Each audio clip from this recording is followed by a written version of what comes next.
नमस्ते। आज हम कुछ क्षणों के लिए इस बाहरी शोर शराबे वाली दुनिया से हटकर अपने भीतर की शांत गहराइयों में उतरेंगे। हमारे जीवन की दिशा क्या है, हम कहां जा रहे हैं, इन सभी प्रश्नों का उत्तर एक ही स्थान पर छिपा है और वो है हमारा मन। हमारे मनीषियों ने कहा है कि ये मन ही हमारा सबसे श्रेष्ठ मित्र है जो हमें ऊंचाइयों तक ले जा सकता है, परंतु यदि यह सुशिक्षित न हो तो यही मन हमारा सबसे बड़ा और भयानक शत्रु भी बन जाता है। यह मन केवल एक विचार मात्र नहीं है, यह हमारी इंद्रियों का स्वामी है, हमारी समस्त ज्ञानेंद्रियों का केंद्र है। हमारी आंखें, कान और स्पर्श सब कुछ इसी मन के अधीन काम करते हैं। यदि मन विचलित है तो सामने रखी वस्तु भी दिखाई नहीं देती। यदि मन कहीं और है तो कानों में पड़ने वाले शब्द भी अर्थहीन हो जाते हैं। एक सुंदर कल्पना कीजिए, ये जो हमारा शरीर है ये एक रथ के समान है, एक ऐसा रथ जिस पर सवार होकर हम इस संसार की यात्रा कर रहे हैं। और इस रथ पर जो यात्री बैठा है वो स्वयं हम हैं, हमारी आत्मा है। परंतु इस रथ को चला कौन रहा है? इस रथ का सारथी हमारा मन है।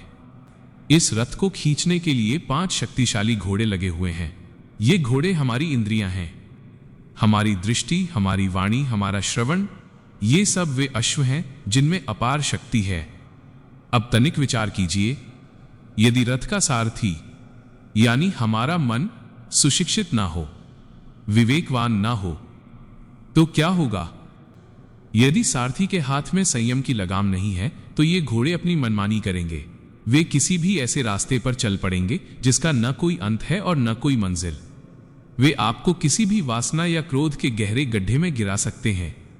वे आपके जीवन के महान लक्ष्यों के मार्ग में सबसे बड़ी बाधा बन जाएंगे। इसीलिए जीवन की सार्थकता इस बात में है कि हम अपने सारथी को प्रशिक्षित करें। एक सुशिक्षित मन उस दीपक की तरह है जो घने अंधकार में भी सही मार्ग दिखा देता है।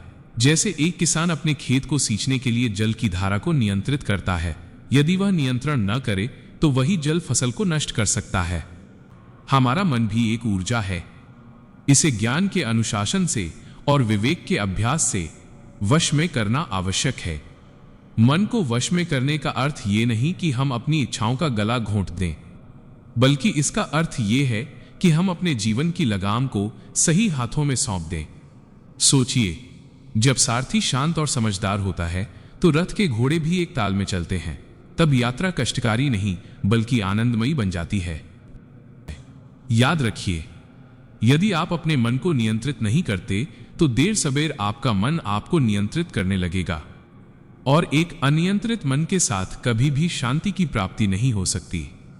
अपने लक्ष्य को प्राप्त करने के लिए, अपने सपनों को हकीकत में बदलने के लिए सबसे पहले अपने भीतर के उस सारथी को जगाइए, उसे धैर्य सिखाइए, उसे अनुशासन सिखाइए।